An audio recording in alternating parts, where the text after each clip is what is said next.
What's up, Drew? Lance Galloway from the Detroit Pistons. Just want to say thank you for all your support. Give you a shout out. Detroit Drew. Check him out on YouTube. Peace. Yo, this is Rick Mahorn, the bad boy, giving a shout out to my man Drew, Detroit Drew. Make sure you tune in on his YouTube channel, Detroit Drew.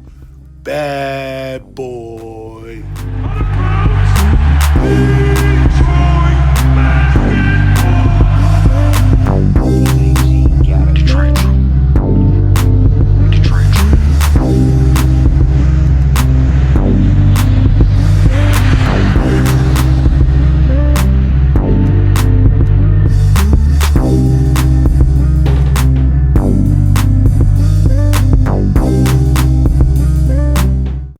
What's good, peeps? Happy Saturday. Make sure you guys go to 313 JMO's channel tonight, as we will be live on his channel for Above the Rim, as we'll be talking NBA Finals, Detroit Pistons offseason stuff, and so much more, and probably including this one, because this is a pretty big, I guess, news drop for the Pistons, because we don't have too much going on right now. We're going to be waiting until November, a whole nother month to get to the NBA draft. And then it's looking like, they want to start the next year in December, but more likely than not, it will be very early in January. So we still have a few months before we can really get into more Piston stuff and talk about next season. Not exactly sure when free agency falls into this. I'm guessing it'll be after the draft. Usually it is, but I don't really know. But talking about free agency, multiple reports have come out that several teams are interested in Jerami Grant, and one of those is the Detroit Pistons. And quite frankly, I love this move. He is one of the guys that I want the Pistons to go after.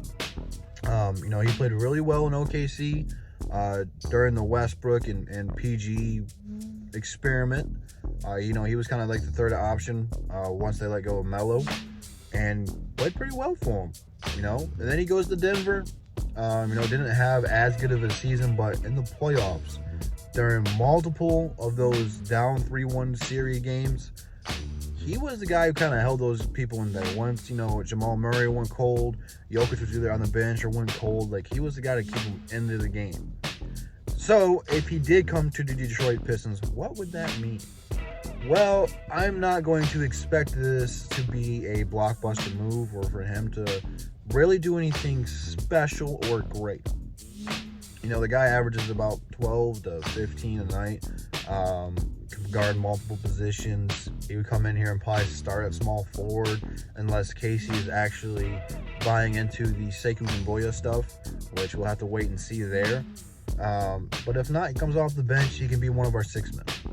Come in, give us some buckets, guard some players. I think he's a very versatile player in terms of who you can throw him out there on the court with. You fit pretty much anybody on this roster. At times, if you wanted to play small ball, you can put him on power forward. I'm not really a big fan of the small ball lineups, but it's kind of where the NBA is going. So, the only way I can knock it if it just is abysmal, which it probably will be. So I have to wait and see if we even get him before we can dissect that one. But he brings a little bit of experience to this team. If we're really trying to restore and retool this team to a playoff team, what better way than add a guy who has some playoff experience here? We don't really have too many of those guys. Blake Griffin and Derrick Rose have multiple years of being in the playoffs.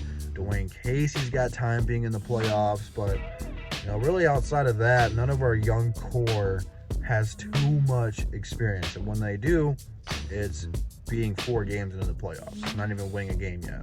So adding more guys who have gone deep into the playoffs and been pretty much at every stage of the playoffs except for the NBA Finals, I'm gonna be aboard with it because they're motivated. I think that if he comes here, the Pistons can offer him a little bit more money than the rest of the teams.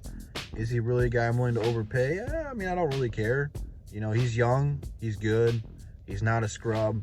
He will have some cold shooting nights, but he'll make up for it for those good shooting nights. And he'll come in here, and I think a lot of fans will like what he brings to the table. I think that he's a good replacement for Tony Snell. I think Tony Snell is a good player to come off the bench. We're just paying Tony Snell a lot of money, but at the same time, I was willing to take that Tony Snell contract because, We got John Lewis out of here, and I don't even know where the hell he's at. And then we had the 30th overall pick, which could have been Bull or Kevin Porter Jr. and all this good stuff to go along with the Tony Snell trade. And we got DeVitas Atrashes, as everything King would call him. I call him DeVitas Diabetes.